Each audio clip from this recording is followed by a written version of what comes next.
Now let's understand in detail, whenever you get any API documentation, how to read, where to start, how to make sense of each header and each section. We will deep dive in for all the section that are available in a API documentation. First is authorization and authentication.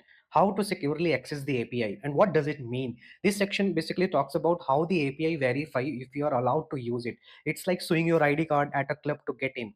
There are different ways to get an ID. One is API keys. A unique code is like a password that proves you are authorized. The other is OAuth tokens used for secure login, example sign in with Google. Then there is one is JWT, JSON Web Tokens, another secure way to verify user. Why it matters for you?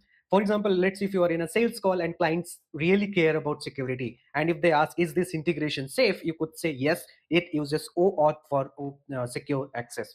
The second section in the API documentation is called endpoint and URL, where to send API request, what it means endpoints. Endpoints are like doors to the API, a specific address where we send request. You remember our restaurant example where we talked about this address is a base and each station is like an endpoint. Similarly, the way it could help in your sales is like, let's say if client needs to pull customer data, you can check if the API has an endpoint for that or not, right? For CSM, if client says I can't find my data, you can verify if they are using the right endpoint, or there are any typos. Then the third section is request method, which is like a CRUD operation. What action the API can do? What does it means? API lets system perform action like creating, reading, updating, or deleting data. These are called CRUD operation. You remember? And each uses a specific method. Table of method. So there are primarily five methods. For example, let's say what it does. Get, it's basically read data, fetch user details, name, email. Post, it's create data, register a new user in the system, put or patch. It's update data, modifies a user profile. You remember we already talked about in detail in our API section what each method does. In a simple way, you could think CRUD is like managing a list. uh, Get is like read the list. Post, add a new task. Put is like edit a task, delete, remove a task. So I think you understood, right, what each CRUD operation it means. Now let's say if you are in a sales call, if a client needs to update customer profile automatically, you can say our API supports puts requests for updates, right? Similarly for CSM, if clients can't delete an order, check if the API supports delete and if they're using it correctly. Now let's understand what is header and parameter. This is like extra detail for API request.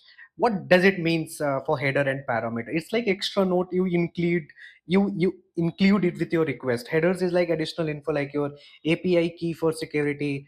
For example, authorization bearer token 1235 for secure call. Parameter is specific data needed for the request. For example, to fetch weather data, you might need city, right? Here you could add London. What it means for you as a sales or CSM professional. If a client needs specific data, example weather for London, you can check if the API requires parameter like city. CSM, if client gets 400 bad request error, it might means that they missed the required parameter. You can guide them to check this section. Request and response format, the fifth point, how data looks. What does it mean? This section shows the structure of data sent and received, usually in JSON or XML. Think of as a language for data. For example, let's say what in which format you want to send the data. I have added a screenshot for that. And in what response we will get a data, if it is a put or get a response, right? So put is like we are sending the data, get is like we are getting a data. So what kind of a response would look like?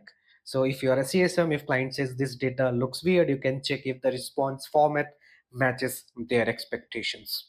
Final part, error handling and status code. Troubleshooting API failures. It is very critical as a CSM and a sales professional. You should understand, what are the different code and what are the different error messages that we get and what does it mean, right? For example, what went wrong. So there are different code for the API. If let's say if you got 200, it means okay, request is successful.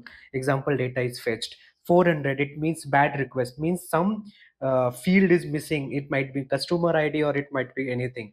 401, unauthorized invalid API key. For example, wrong password when the API is trying to enter the database.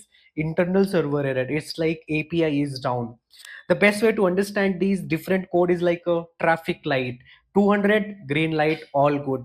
400, 401 yellow light, something wrong but fixable. 500 is like red light, major issue, need help. As a sales professional, if client worried about your reliability, you can say the API has a clear error code, and it also helps troubleshoot issues.